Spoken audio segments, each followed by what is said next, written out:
This is me and my friend Sally in 1980. We had met about 20 years earlier when we both lived in a small farming community near San Antonio, the proverbial Our Town. This film is her story. It's a good one and it needs to be told. Intertwined with it are bits and pieces of my story and those of a few others.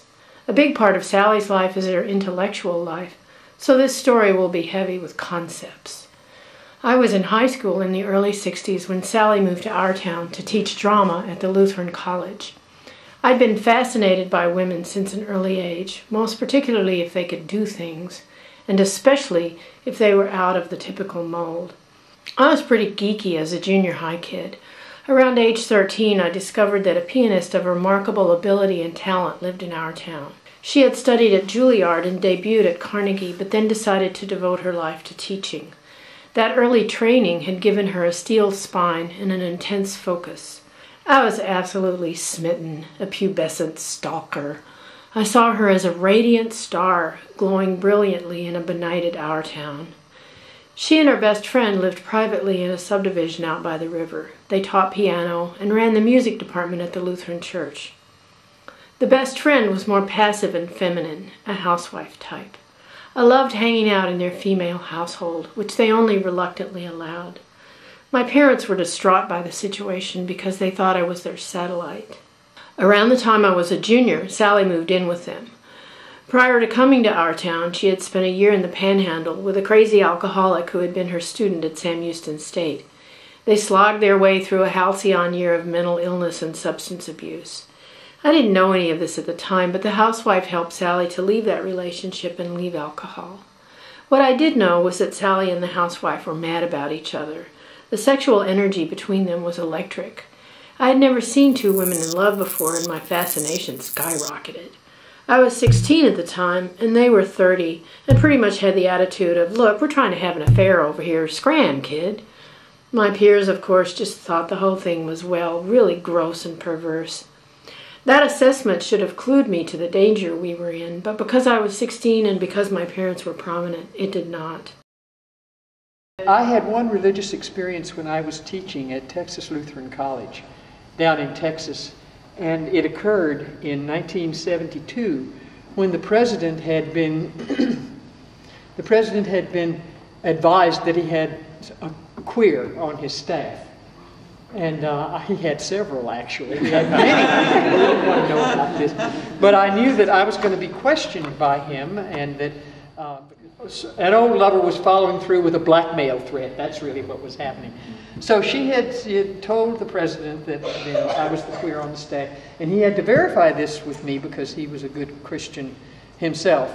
And I knew I was going to be asked, if I was a lesbian or not, and I knew what I was going to say. I was going to lie like I always did. That's what we had to do. Behind him, behind him, as he sat at his desk, and I sat there, and he was here, Dr. Reiki had Solomon's Head of Christ. I don't know if you've ever seen it. It's this wonderful, wonderful picture of Jesus looking off into the, to the side. It's a very calm picture. Just the head of Christ, a very famous one. We had about 18 or 20 copies of it down at Texas Lutheran, and it was in every building and so on. So when the president leaned over on his desk and said, "Dr. Gerhardt, I hate to ask you this question, but I need a direct answer. Are you a homosexual?" And I said, "No!" And the head of Christ went like this.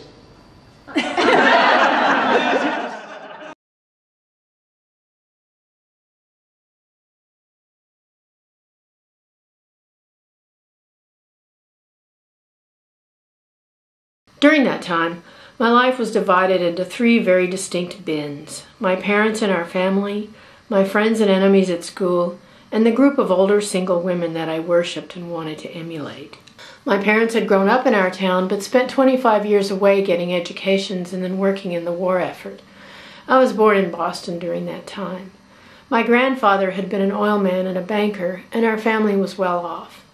Daddy wanted a career as a scientist, but Mom missed her parents and the security of our town. So we returned to Texas when I was about 4. Sally grew up in a similar our town in Appalachian, Virginia. Her dad was the village dentist. He was an affable fellow, but a flop as a husband and dad, and didn't last long in the scene. Sally's grandmother ran a boarding house, and her mother taught school in Roanoke. The two women doted on baby Sally. Both worked, so she was raised by a black nanny. Sally recently told me that some of her most painful childhood and adolescent experiences were shopping trips to Richmond with her mother and grandmother. They selected the clothes, and she was forced to wear them. Sally was sure that the person the clothes were made for was not her. They fit like a straitjacket, symbols of an unwanted identity. Disdain for any kind of luxury, opulence, or even convention has always defined her. Sally was downwardly mobile years before the term came into common usage. I was fine with the clothes my mother chose for me, but uncomfortable with the associated duties. Participation in the San Antonio social scene, a Deb kind of thing. It further set me apart from my classmates. Plus, most of what I got out of it was learning to hide my real self and to drink at an early age. My schoolmates came from primarily agrarian backgrounds, working people of the rural South. We were still practically segregated. Most blacks went to a different school. Adult blacks worked in the lower wage and domestic jobs. Sally and her friends were not like either my classmates or my parents. It was literally true that their situation dare not speak its name. My fascination with them separated me from everyone else. That crucible of segregation, homophobia, sexism, white privilege, and teen angst turned me into some kind of crazy, footloose outlaw. For whatever reason, it was not possible for me to keep my head down. Other smart kids just studied and stayed low. Unique ideas could be entertained in our town, but only secretly. What set Sally apart was that she would openly, freely, joyfully, and constantly propose ideas that were unconventional. Every town has its characters. That's not what I'm talking about. Sally looked out at the world and tried to describe what was really there, not what we had been told was there. As simple as that sounds, in those days it was considered scandalous and subversive. The outcome of that era, which I want to try to share with you, is not that Sally and I were sad and sorry victims. The clash between what we felt and saw and what we were told to feel and see caused us to intellectually dissociate. We could not become what we beheld. Throughout the time I lived in our town, it was standard social practice for citizens to constantly judge one another. In time, those judgments congealed into the Our Town Unified Code. Everything had two meanings, the true one that was obvious to everyone and the stated one which was untrue but repeated by everyone. That is why I say we intellectually dissociated. The difficulty was that we were still right there emotionally, living with and reacting to the denizens of our town. It was there that we tried to satisfy our needs for intimacy and congeniality. The conflict between intellect and emotion was a smoldering hearth, upon which the events of the 1960s were thrown like gasoline. In 1967, I really got to know Sally because I worked as a set builder on a production of The Music Man, which Sally directed. The pianist and the housewife were also on the scene. I was 20 at the time, and that was the first project I had ever worked on entirely run by women. Sally had also designed the set, and it was quite elaborate with 4 revolving elements. I feel a little embarrassed to be telling this part of the story about how we worked so hard on such a sappy musical, particularly so because by that time the world was really changing. Susan, another friend, recently called me with the happy news that her book is to be soon published. It is a memoir of her time as a Yankee voting rights activist in Mississippi. She spent that same 1967 spring helping blacks organize in Holmes County. It was dangerous work, and she slept with a revolver under her pillow. During Music Man, there was some drama over Sally leaving her relationship with the housewife and becoming involved with a KU grad student. The new affair was more real and loving. Sally also found an exhilarating erotic strength in the intellectual power that Dorothy brought to the relationship. Dorothy was putting everything she had into making sense of our situations. The next year, 1968, time caught up with us. It was as if the world had cracked open. Our environment changed from microcosmic to planetary. That period was defined by cultural metamorphoses, and we all trekked through the exfoliated drifts. I moved to California and enrolled at San Francisco State. Sally came and visited me there and liked it, but the difference in our ages caused us to be interested in different things. I was interested in drugs and rock music. She was interested in sex and relationships. After that summer, our friendship broke down and we drifted apart. I was living in California and working for Pacific Bell. Sally took a sabbatical and went to Lawrence to live with Dorothy. Coincidentally, in summer of '68, the political parties had their national conventions. My mother and grandmother were Texas politicians and had been Johnson delegates before he made his resignation announcement. The Democrats nominated all-time Minnesota liberal Hubert Humphrey against a backdrop of all-out war between the cops and the yippies. Even though the struggles in Chicago were riveting on the news, the real action had been earlier that summer in Miami, where the Republicans nominated Richard Nixon, whom Time magazine had previously declared politically dead. In Nixon's acceptance speech, he brought the concepts law and order and silent majority to a national audience for the first time. It was all about which side are you on. In philosophical terms, this is an essentialist concept. Everyone is either this or that. Immediately, the population was divided into two camps: the capitalists and the workers, the haves and the have-nots, the whites and the blacks and browns, the straights and the hippies, the straights and the queers, the hawks and the doves. Further, this new cultural war totally preoccupied the populace. Everybody knew the answer to the question, knew which side they were on. We all unthinkingly bought into that duality. All of this is a part of my story about Sally because it created a milieu that to a large extent dictated what we all felt and did in those days. Everybody on the left was alienated and depressed and angry, and everybody on the right was righteously indignant and angry, and everybody was sure that they were right and that the other side was wrong. And against this already bleak backdrop, assassinations, riots, and fomentations played out. 1969 was profoundly different in spirit and feel from 1968. It was as if a sad gray veil was lowered before a vibrant world. Sally and I both succumbed to depression in 1969.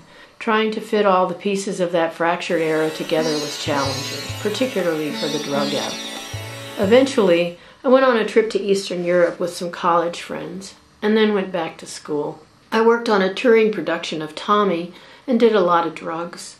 Sally, trying to overcome her depression, reached out to her old friend Adrian, and she and Dorothy spent the summer of '70 in Ithaca with Adrian and her partner Cynthia. All four of them described that summer as life-changing, and it was then that Sally decided to move to San Francisco.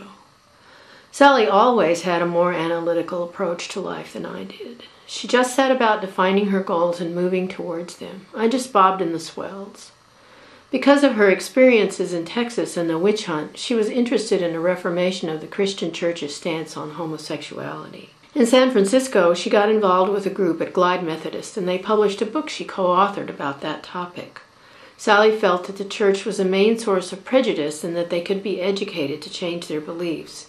It isn't completely clear to me why I had no interest in that reformation. Truthfully, most people my age just didn't care about it. Also, I was a little scared. Queer was still repulsive to most, and my life was still compartmentalized. In the early '70s, I went back to California to work at Magic Theater in Berkeley.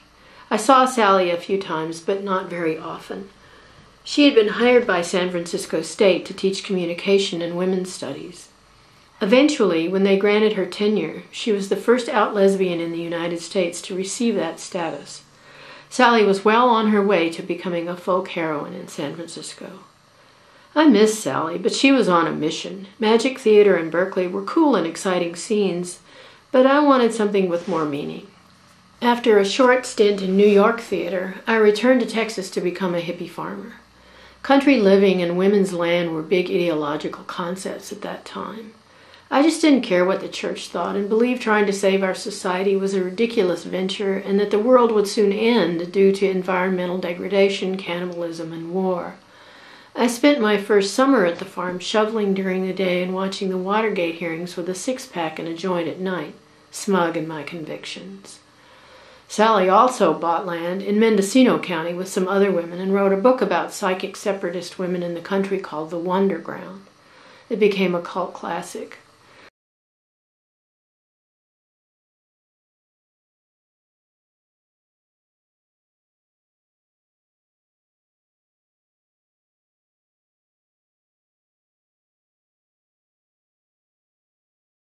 Sally always claimed to be a materialist, and her friends agree that she is not really introspective. At the same time, her writing seemed to appeal most strongly to readers who are very subjective, who have delved into themselves. The 70s were a time during which big concepts were taken on, dissected, investigated, and acted upon. Women formed little groups all over the world to gather together and discuss their common experience. The roots of it came from philosopher Simone de Beauvoir. Her lover, Jean-Paul Sartre, had written about how people perceive and define one another and how those perceptions and definitions change us. She had applied that idea to how men define women.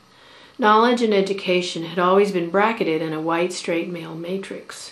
It worked as a practical system, allowed culture to develop, but it did not work in terms of social equality. Women called it consciousness raising because the unspoken and even the unknown became known and spoken. They suddenly realized they were not only other in terms of not being physically as males, they were other in terms of not thinking, feeling, or perceiving as males. This sounds like a small thing, but at the time it caused knowledge and ideas to fracture and crack apart. Women began to go back and redefine almost everything, to see culture in a new way.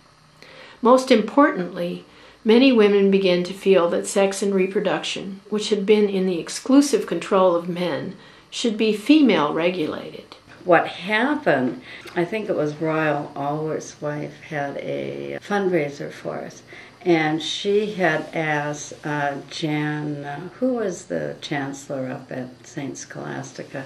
He was a real jerk. I'll think of his name. So anyhow, they're very anti-choice, and they've always been anti-choice. And so she was at that fundraiser, and she went home and told her husband, who was chancellor at that time of St. Scholastica.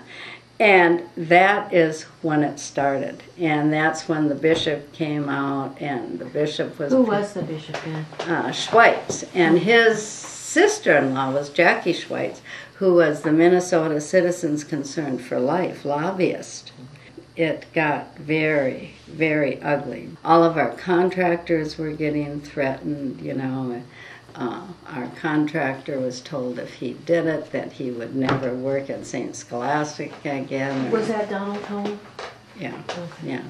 And our electricians and our plumbers, you name it. Even the guys who got the bricks, that we got the bricks from, everybody had a little chat with the Catholic diocese. All of our money was kind of being held up. And so we sold grant anticipation notes. And the grant anticipation notes were, our collateral for that was the grant money that we would get in. And so we sold them. And Ellie Smeal and the Feminist Majority were one of the first people to buy 50,000. It was incredible, the intensity. And I had dealt with anti-choice people for a long, long time.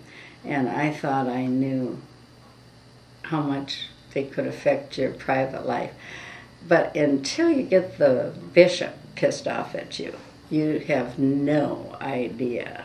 Pushback from men was immediate and intense, and many women were not interested in anything like a debate.